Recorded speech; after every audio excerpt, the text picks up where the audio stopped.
नमस्कार, हमारे बिहार में आपका स्वागत है और मैं हूं शुभे मिश्रा आपके साथ। रुक करते हैं खबरों की ओर।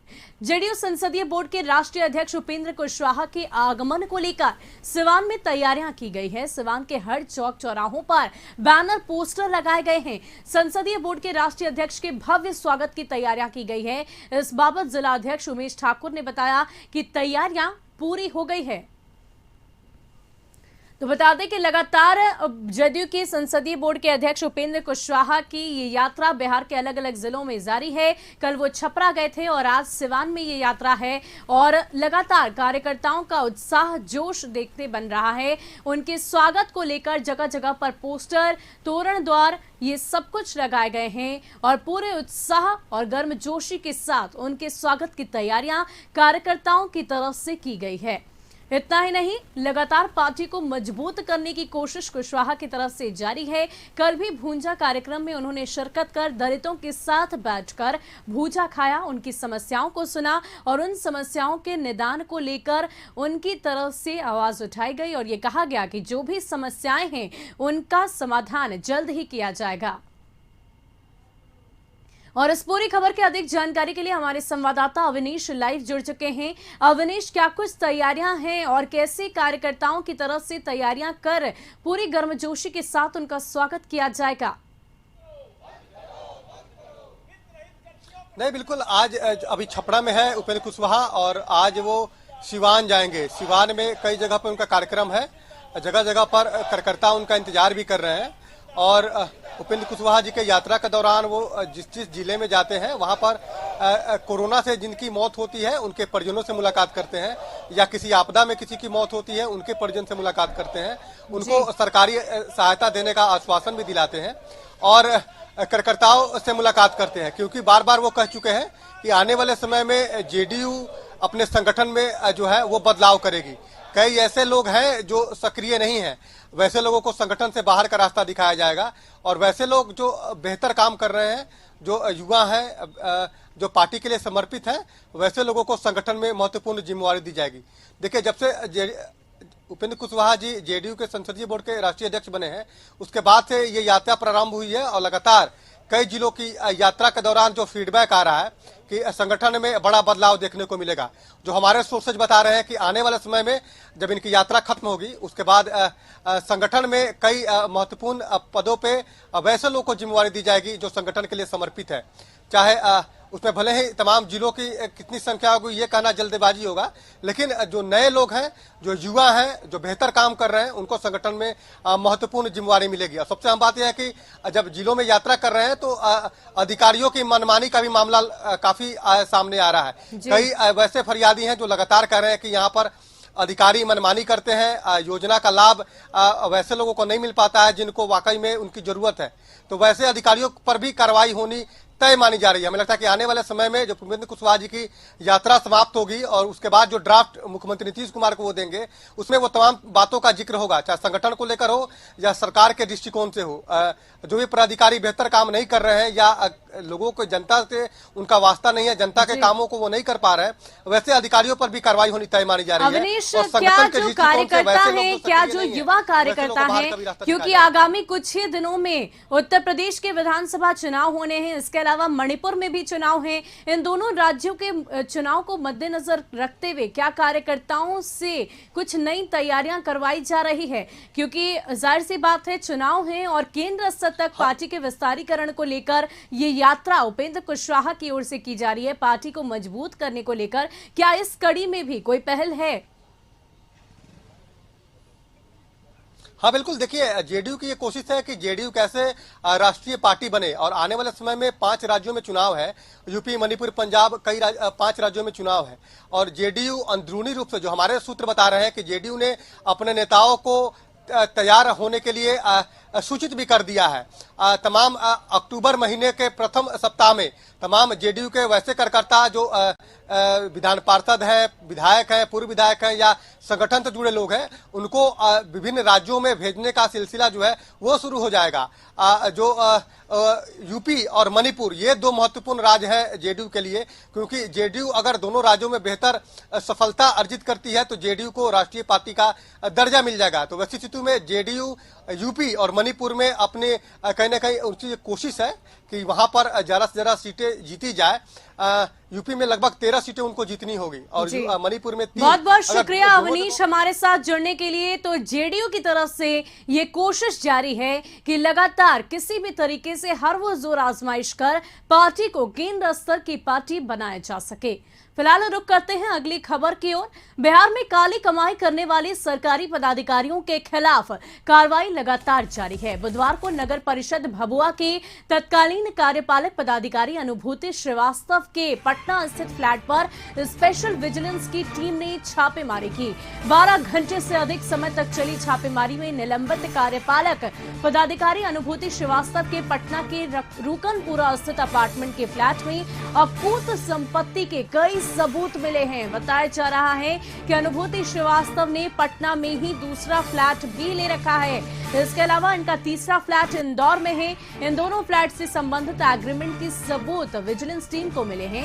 इसके अलावा अनुभूति श्रीवास्तव ने अपने पत्नी और बच्चे के नाम से इंश्योरेंस और म्यूचुअल फंड की कई पॉलिसी भी ले रखी है। कार्यपालक पदाधिकारी 15 लाख रुपए से अधिक का प्रीमियम हर साल जमा करते हैं, जबकि उनका सालाना वेतन 8 लाख रुपए ही होता है।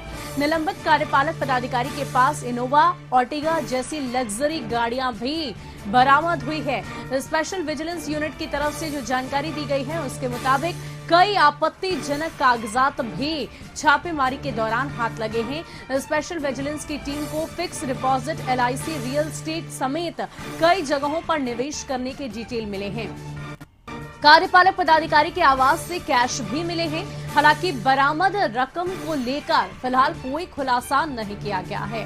कार्यपालक पदाधिकारी के पास जो संपत्ति मिली है उसमें से कई की डिटेल सरकार के पास जमा रिकॉर्ड में दर्ज ही नहीं।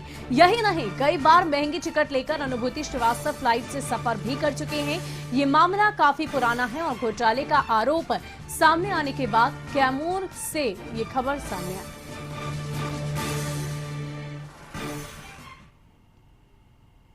श्रीवास्तव घर पर चल रहा और जो भी जानकारी है आपको विशेष निगरानी इकाई से मिलेगी। आप लोग विशेष निगरानी इकाई से? हाँ।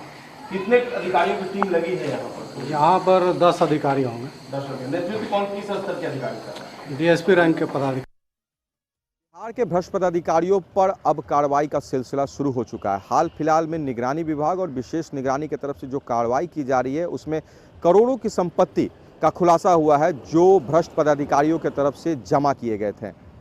भभुआ के तत्कालीन कार्यपालक पदाधिकारी पर भी कार्रवाई हुई और ये कार्रवाई विशेष निगरानी ने कल की है। पटना स्थित उनके अपार्टमेंट में जब विशेष निगरानी की टीम ने छापेमारी की तो 1 करोड़ 22 लाख से अधिक की संपत्ति का खुलासा हुआ और यह खुलासा देखकर निगरानी विभाग की टीम दंग रह गई। विशेष निगरानी की तरफ से यह कार्रवाई की गई और मुख्यमंत्री नीतीश कुमार के हस्तक्षेप के बाद यह कार्रवाई हुई। हम आपको बताते चलते हैं कि मुख्यमंत्री नीतीश कुमार का जनता दरबार हुआ था, जहां पर भभुआ के नगर परिषद के अध्यक्ष, पूर्व नगर परिषद के अध्यक्ष ने मुख्यमंत्री से शिकायत की कि भभुआ नगर परिषद में कार्यपालक पदाधिकारी जब अनुभूति प्रसाद रहे थे तो उस समय 22 करोड़ रुपए का गबन हुआ था और इस घोटाले के आरोप होने के बावजूद भी विभाग उन पर कोई कार्रवाई नहीं की। मुख्यमंत्री नीतीश कुमार ने इस पूरे मामले का संज्ञान लिया और नगर विकास मंत्री सह बिहार सरकार के डिप्टी CM को इस पूरे मामले पर कार्रवाई करने का निर्देशित किया, जिसके बाद इस पूरे मामले पर जो कहा जाता कि नगर विकास विभाग ने कार्यपालक पदाधिकारी को सस्पेंड भी कर दिया। इस पूरे मामले में मैं आपको बता दूं कि इस पूरे मामले में भभुआ के DM पर जो कहा जाता है कि इस जांच का जिम्मेवारी दिया गया था, भभुआ के DM ने इस पर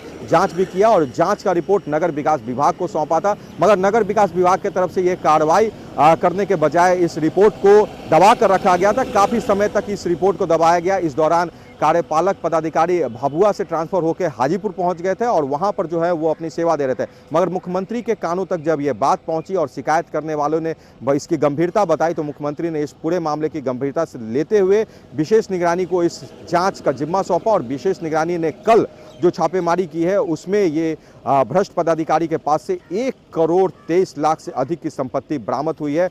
बिहार में हाल फिलहाल में कई पदाधिकारियों पर लगातार कार्रवाई की जा रही है और कई जो कहा जा सकता है कि बड़े खुलासे हुए, जिसमें करोड़ों करोड़ की संपत्ति का जो है खुलासा हुआ है। और इसी कड़ी में अनुभूति प्रसाद भी शामिल हो गए हैं। अनुभूति श्रीवास्तव के ऊपर जो कार्रवाई होगी उसकी पूरी तैयारी निगरानी विभाग ने कर ली। विशेष निगरानी पूरी दस्तावेज की जांच करी।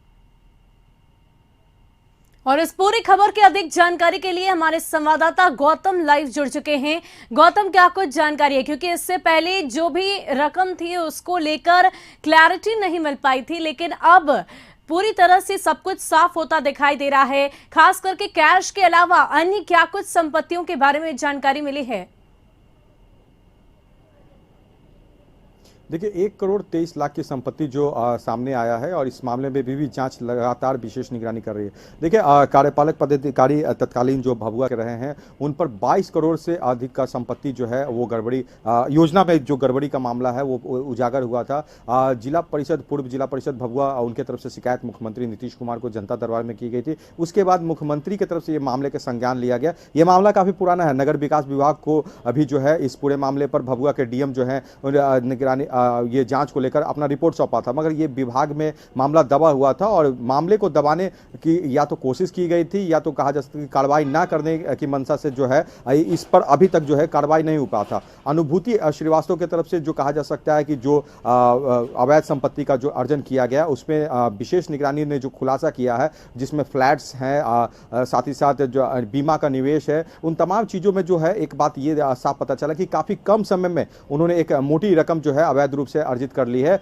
और जो कहा जा सकता है कि एक सबसे बड़ा खुलासा इसमें यह देखा जा सकता है कि अनुभूति श्रीवास्तव की जो सैलरी है, यानी एक साल में जो उनकी वेतन बनती है विभाग की तरफ से, वो 8 लाख के करीब है, मगर उनका निवेश सिर्फ बीमा में सालाना जो है वो 15 लाख का है। तो अब समझ सकते हैं कि लगभग दुगने के करीब जो है वो सिर्फ बीमा में निवेश कर रहे हैं। साथ ही साथ उनका प्रशासनिक कार्रवाई अब आगे और कहां तक पहुंची है, ये तो फिलहाल संपत्ति को लेकर जानकारी मिली है, लेकिन इसके अलावा आगे की कार्रवाई क्या कुछ की जाएगी, अब तक क्या कुछ हुई है? देखिए मुख्यमंत्री की तरफ से ये जो मामला नगर विकास विभाग को दिया गया तो उसके मंत्री हैं बिहार सरकार के डिप्टी सीएम, वो खुद हैं और उन्होंने इस मामले को देखते हुए कार्रवाई जब जांच कराई तो उसमें दोषी पाए गए हैं कार्यपालक पदाधिकारी जो तत्कालीन भभुआ के थे। उनका ट्रांसफर अभी जो है हाजीपुर के लिए जो कर दिया गया है, मगर उन्हें सस्पेंड कर दिया गया। इस मामले की जाँच जैसे शुरू हुई सस्पेंड किया गया और विशेष निगरानी मुख्यमंत्री की तरफ से जो है इस पूरे मामले का जब संज्ञान लिया गया तो विशेष निगरानी ने इस पूरे मामले पर ट्रैप किया है। और वो जो आय से अधिक संपत्ति है, यानी अब माना जा सकता है कि जब तक ये संपत्ति का पूरा ब्यौरा नहीं देंगे, उनका क्या कुछ इस संपत्ति अर्जन का जो रिकॉर्ड रहा है, जो व्हाइट मनी है, अगर वो नहीं दिखा पाएंगे तो संपत्ति तो अर्जित जो उन्होंने की है वो तो जब्त होगी, सरकार उसे जब्त करेगी। साथ ही साथ जो उनका है विभागीय कार्रवाई में जो कहा जाता है कि पूर्व में भी जो काफी बहुत बहुत शुक्रिया गौतम हमारे साथ जुड़ने के लिए। तो लगातार इस तरह की खबरें अलग अलग जिलों से, अलग अलग विभागों से सामने आ रही है। फिलहाल अनुभूति श्रीवास्तव को लेकर कार्रवाई की जा रही है। फिलहाल वक्त हो चुका है एक छोटे से ब्रेक का। खबरों का सिलसिला यूं ही जारी रहेगा।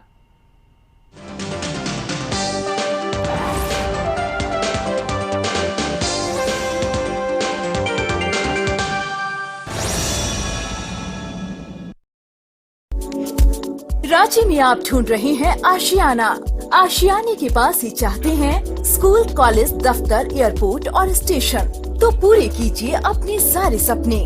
सेल सिटी में आपका है स्वागत। वाइब्रेंट एम्बियंस, ग्रेट लोकेशन, आलीशान कैंपस, शानदार फ्लैट्स। न्यू हाई कोर्ट विधानसभा के करीब है आपका अपना ड्रीम होम। पानी, बिजली, गैस के झंझटों से दूर आपका अपना relax zone. SAIL city, a gift to Ranchi. Energy yoga, आपके स्वास्थ्य का रखवाला। योग, आयुर्वेद एवं प्राकृतिक चिकित्सा का एक विश्वसनीय ब्रांड। एनर्जी योग, रिमेंबर इट, एनर्जी योग। मुखिया जी का रिपोर्ट कार्ड जल्द आ रहा है कशिश न्यूज पर।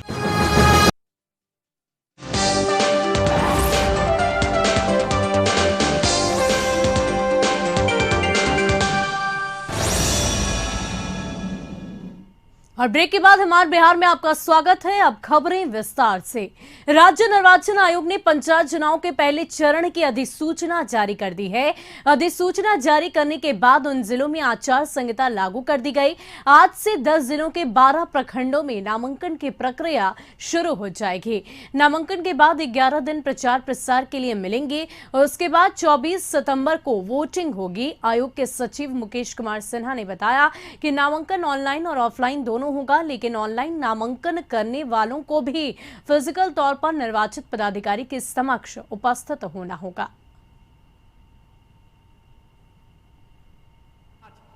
इसके अलावा इस बात की जानकारी भी दे कि आखिर कब और कहां पर पंचायत चुनाव कराए जाएंगे। पहले फेज की बात करें तो 24 सितंबर 10 जिले 12 प्रखंड में चुनाव होंगे। दूसरे फेज में 29 सितंबर 34 जिले 48 प्रखंड में। तीसरे फेज की बात की जाए तो 8 अक्टूबर 35 जिले 50 प्रखंड। चौथे फेज में 20 अक्टूबर की तारीख निर्धारित की गई है। 36 जिले में और 53 प्रखंड में चुनाव संपन्न होंगे। पांचवें चरण में 24 अक्टूबर की तारीख है। 38 जिले 58 प्रखंड के लिए। छठा चरण 3 नवंबर को किया जाएगा। 37 जिले और 57 प्रखंड में उस दिन मतदाता अपने मताधिकार का प्रयोग करेंगे। 7वें चरण की बात करें तो 37 जिले और 63 प्रखंडों में चुनाव होंगे। 8वें चरण में 24 नवंबर की तारीख है। 36 जिले 55 प्रखंड। 9वें चरण में 29 नवंबर की तारीख 35 जिले और 53 प्रखंड। 10वें चरण की बात की जाए तो 8 दिसंबर 34 जिले 53 प्रखंड। 11वें चरण में 12 दिसंबर यानी कि आखिरी चरण का चुनाव 12 दिसंबर को होगा। 20 जिले और 38 प्रखंड में ये चुनाव संपन्न कराए जाएंगे। इसके अलावा पहले चरण में किन जिलों में चुनाव होंगे इसकी भी जानकारी दी। कैमूर के कुदरा, मुंगेर के तारापुर में चुनाव, रोहतास के दावत और संझौली में वोटिंग है। गया के बेलागंज, खीजर सराय में मतदान होगा। नवादा के गोविंदपुर और औरंगाबाद में चुनाव, जहानाबाद के काको और जमुई के सिकंदरा, अरवल के सोनभद्र, वंशी, सूर्यपुर में चुनाव है। बांका के धौरैया में पहले चरण का चुनाव संपन्न कराया जाएगा।